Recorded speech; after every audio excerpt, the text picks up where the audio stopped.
Talk to about me, huh? Yes. You didn't give me a time limit, right? We usually get out here by 11:15. Awesome. That is awesome. Tick, tick, tick, tick. Just stay behind this podium. Is that going to work better for you, Jim? Or you just... Yeah, I do. Okay, so I'm used to roaming around the courtroom when I do this. My name is David Lyles. I have been a resident here in Paulding County since 2006. I am currently serving as Senior Assistant District Attorney for Mr. Dick Donovan, who is your elected District Attorney. I have worked as a prosecuting attorney for almost 18 years now, since I graduated from law school. I am originally from Clinton, Mississippi. I grew up in Mississippi. I went to school there at a Southern Baptist school. For my undergrad, I have an undergraduate degree in accounting. I had a very wise advisor who advised me that while I love history, getting a business degree is something I could use anywhere I went in any field that I chose to go into. And so I ended up with an accounting degree. I went to law school at Emory Law School. And upon leaving Emory Law School, I immediately began working in the District Attorney's office in the city of Atlanta for Fulton County. I started there as an intern while I studied for the bar. Once I passed the bar, I was hired as an assistant district attorney. I spent about a year in what they call their charging and screening division, where I learned to draw indictments. I did bond hearings, I did probable cause hearings. And about a year after that, I was moved into a courtroom where I started trying felony cases. And in the city of Atlanta, there are not a lot of the easy felony cases. Because of the caseload down there, I carried an active caseload while I was there of anywhere from 400 to 600 or 700 cases. All of them were felony cases. I started off trying rape cases, armed robbery cases, and murder cases. Within the first year of being in the trial division, the trial partner that I had, who was one of my mentors in life, and I'll talk a little bit more about mentoring in a second, but I wouldn't be where I am without the people who have been there to show me and help me along the way. But she was a very good attorney. She was moved to the major case division. And about 2 years and 2 months out of law school, I became the senior assistant district attorney, or the lead district attorney in a courtroom in the city of Atlanta, which I thought was a very daunting task. Fortunately, in that office, there were over 100 trial attorneys. There always seemed to be somebody that I could go to for help, for advice, as I was working my way through. And then about 4 or 5 years into it, I walked out of my office one day to try to find somebody with more experience, and realized I was one of the most experienced people in the office. And I was the person that people were now coming to ask the same questions that I had had many years ago. I stayed in the city of Atlanta for 6 years, prosecuting cases there. I was asked by a friend to go to Forsyth. I ended up doing that. I stayed 2 years there, and then was asked by another friend that I'd worked with in Fulton, a guy named Tony Volkodov, who was the chief assistant to Drew Lane back in 2005, 2006, to come out here. And I came out here in 2006. I have not regretted it. I absolutely love being out here. I love what I do, and I love this community. I've been here since 2006. I came out here, was hired by Drew Lane as a senior assistant district attorney. I took over the courtroom that was run by Judge James Osborne, who was a very good judge as well. We've been very lucky here in Paulding County to have had some very good jurists. I have been very lucky throughout my career to have worked in front of some really good judges. As far as my experience goes, like I said, I've been doing this almost 18 years. I spend almost every day in a courtroom, and certainly every day in the courthouse. My office has always been in the courthouse. I practice in Superior Court. I am in a Superior Courtroom at least once a week, usually 2 or 3 times a week. I have handled literally everything in the District Attorney's office, from juvenile court all the way up through major cases. I currently work mostly on child sexual abuse cases and child physical abuse cases, although I also carry a full felony caseload. My passion is for children. I have told Mr. Donovan, and he has been gracious, that the cases that come in, especially the serious cases involving children, I am willing to take those cases. They're difficult cases. I was speaking at the Boys and Girls Club to some of the children earlier this week, and one of them asked me what the most difficult case I've had was, and to be honest, I've had several that were very difficult, but one of the most difficult was the Shia Forbes case that we resolved last fall. It involved a 12-year-old boy who was beaten to death by his father. There were numerous reports to DFACS when they were in Cobb County. DFACS ultimately dropped the ball on that. He was taken out of Cobb County schools, moved into Paulding County schools, and ultimately removed from schools in general, and was beaten to death by his father. Mr. Forbes ended up entering a plea of guilty to that charge. We did not have a trial in that case, but he ended up entering a plea to life without the possibility of parole. And I look back on that case, and it's a case that haunts me anytime I see anything happening to children. It's not the only case like that that I've handled. I am used to difficult cases. I embrace the challenge of difficult cases because someone has to do them, and fortunately or unfortunately, I've been very good at prosecuting those types of cases. On a daily basis, the decisions that I make affect people's lives. Every decision I make, every case file I pick up is a real life, usually more than one. It involves the life of the victim, it involves the life of the defendant, and a lot of times it involves the lives of children who are related to that case. It involves neighbors and citizens who have to live in an environment where there is constant fighting going on, where there's constant theft going on, where there's drug use going on. I take very seriously the role that I have as a senior assistant district attorney. I'm used to making those kinds of decisions, and I'm used to that kind of casework, and I'd like to bring that experience with me to work as a judge now. I've been really blessed in my career.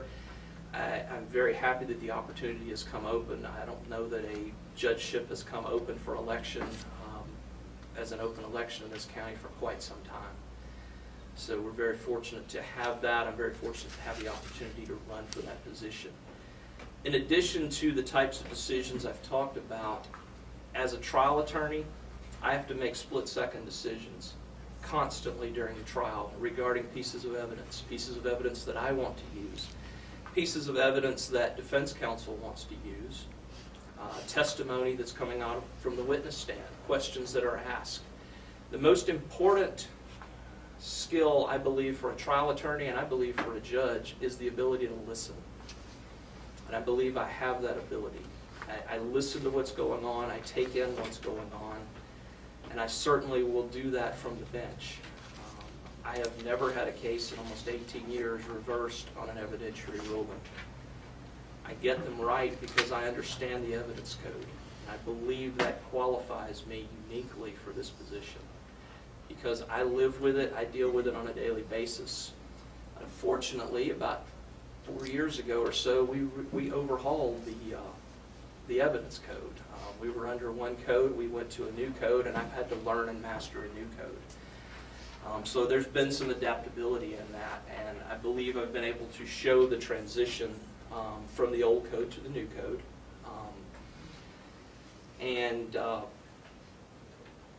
It's those kind of decisions that you're going to have, anyone that you elect to the position of judge is going to have to make those kinds of decisions really on the fly. There are times when things are going to come up that I'm not going to know the answer to. During that time, I may have to take a break, I may have to recess to look something up, and I certainly will do that. But we can't have a judge that does that every time an evidentiary question comes up.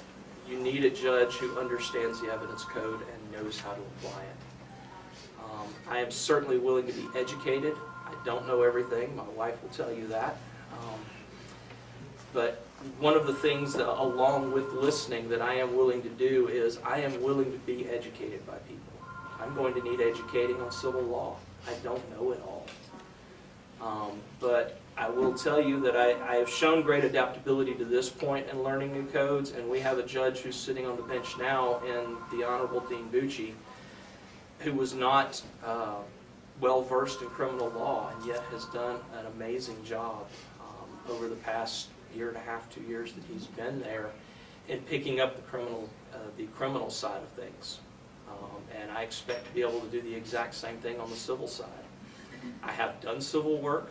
I handled all of the asset forfeitures for this office for a number of years, which is civil. I've also done a number of competency hearings, and competency hearings are civil in nature, even though they involve criminal cases.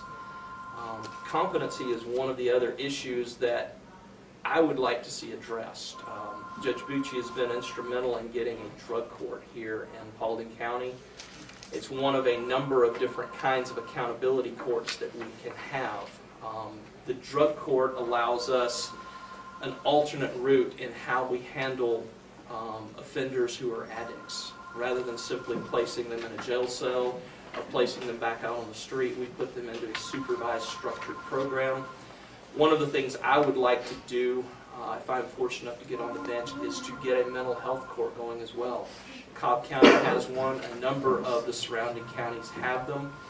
I can tell you from my time in the criminal justice system that it is not properly equipped to handle mentally ill people. We are very limited in our resources, and with budget cuts that have happened over the years, we've become more limited in what we're able to do with and for these people. I don't look at my job as simply I'm trying to put someone in jail. A lot of people think that's what prosecutors do. What my job is to do the right thing every single time. And if the right thing is to let someone go or to not prosecute a case for whatever the reason, then that's the decision that I need to make. And I've had to make a lot of tough decisions.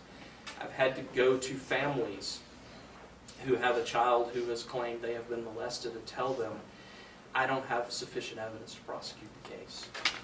Or I have some issue with the case, there's something with the case that is not going to allow me to prosecute your case. And sometimes those are decisions I don't like to make. They're very difficult conversations to have with people. There is nothing more precious to a person than their own child. I can tell you that from my experience as a father. Those are very difficult things to do. Those are some of the qualifications I have as far as for the job of judge and my experience. What I'd also like to talk to you about is my investment in the community here in Paulding County and my investment in the legal community. Since I have been here, I got invested. The first board that I joined was with Linda Verscharon with what was at that time the Meth Alliance. And I worked with her for a number of years while I was the drug prosecutor under Drew Lane's administration. When Mr. Donovan took over, my focus at that time shifted. I went back to more of a normal felony caseload. The Meth Alliance was absorbed into or became the Family Alliance. I continued to work with them for a short time before dropping off of that board, and I joined the Public Safety Appreciation Board here, which a number of people in this room either are a member of that board or haven't been involved with. For those of you who are not familiar with that board, what we do is raise money for public safety personnel who find themselves in some type of an emergency crisis or in some type of need. And we have raised thousands of dollars and given away thousands of dollars for those families. Those include not only your police officers, your fire department, your 911 personnel, the marshals, the district attorney's office, a whole host of people. But if those people find themselves in need, if they have a fire, their house burns down, or they have medical issues, we try to be there to provide them assistance for that. And I think it's a very worthwhile cause. I serve on the board as a liaison for the district attorney's office. One of the other passions that I have, as I mentioned earlier, is children. It's one of the reasons I've gravitated toward prosecuting those kinds of cases.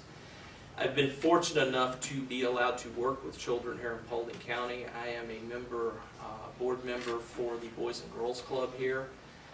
I work with them on a fairly regular basis. I went and spoke with them again this past week on their Passport to Manhood program, where we sit and talk about character, respect, leadership, with a group of guys who need people to come in and talk to them about that. And it's a very enriching program. Some days I go over there and I play chess with them, and shoot pool, and things like that. Other days I go in and we talk about some more serious subjects. But I've been very blessed to be able to work with that board. I also serve on the Fellowship of Christian Athletes board with Dr. Pham, who is here, who's provided a lot of help there. Most of you are familiar with the Fellowship of Christian Athletes from going through high school. It's a very active board. It is self-funded. It is a very active board in the schools here in Paulding County, trying to reach young people for Jesus Christ. And I'm honored to be able to serve on that board. I'm still getting my feet wet as far as learning everything with that, but I'm going to be speaking at, I believe, Paulding County High School in the next week or two at one of their groups. So I'm very excited about that as well. But I've found my passion with the children, and I'm able to give back to the community in that way. And I'm very invested in this community. I live in this community. I've always believed that you should live where you work. I live in the community that I work with, and the work that is done in this community affects me, and it affects my family. As far as being a mentor, that's one of the other passions I've had. Since I was in Fulton County, I have served to mentor younger attorneys who come along. I have been appointed by the Supreme Court a number of times as a mentor. I have served in the Transition to Law program and also the Transition to Prosecution program. One of the things that I am most proud of looking back is to see where people I have mentored are. You currently have 3 assistant district attorneys in this office who I had as interns for me. When they were in law school, they came through and I was able to work with those young people, and 3 of them have now chosen a career in public service just as I did. They work in the field of prosecution. And to enter the field of prosecution really is to make a choice. Because anyone who works in that office could work in another law firm or work out on their own and make more money. There are a lot more jobs that make more money in the legal profession than what I do. I've chosen to do right over doing well, and I'm very happy with that choice. I've had good judges along the way who have mentored me. When I first started off in a courtroom in Fulton County, I had judges who were willing to sit down and talk with me as an attorney. I had one judge in particular, Gino Brogdon, who was willing to say, after every case you try, if you want to come back and sit down with me, I'll talk to you about how you tried your case, things I think you can do better. Experience makes you a better person, but having evaluated experience is absolutely invaluable. Having someone there every step of the way to say, you could do this better, you could do this different, it's invaluable, and it's something I'd like to be able to give back. I work in that capacity in the district attorney's office now. I'd like to work in that capacity as a judge. Things that I can promise you: if you come into my courtroom, you will be treated fairly. You will be treated with respect. You will be treated with dignity. I believe the courtroom belongs to the people. It is not my courtroom as a judge. It belongs to the people who are in it, and every person who is in that courtroom is in there for a reason. And they're in there because something has seriously affected their lives. And I will take that serious, and I will listen to what you have to say. You may not be happy with the end result, but I do promise you that you will be treated fairly, and you will be treated with dignity. I've been in front of several judges who have not done that. And I can think of nothing worse than dressing down an attorney in front of their own client. And I will not do that. I want people to be comfortable. I want people, you're not going to be happy about being in a courtroom, but I don't want it to be any worse of an experience than it has to be. Those are the things that I believe in. I'm part of this community, and I would ask for the honor and the privilege to serve you as a Superior Court judge. I've been very grateful for the service that you've allowed me to this point as a prosecutor. Anybody have any questions for me about the system, or me, or anything else? must have done a good job. All right, thank you very much for the time.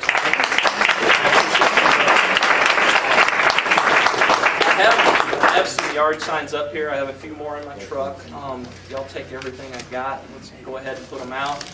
I will be running in the general primary on May the 24th, and I would ask for your support. I also have a fundraiser this Tuesday night at the Roundtree Law Firm, which is right behind the old courthouse in Dallas. It's from 5 to 7. Would love to have y'all stop by as well. We'll have some food and some refreshments and things there as well. All right? Thank you. Thank you, Sharon.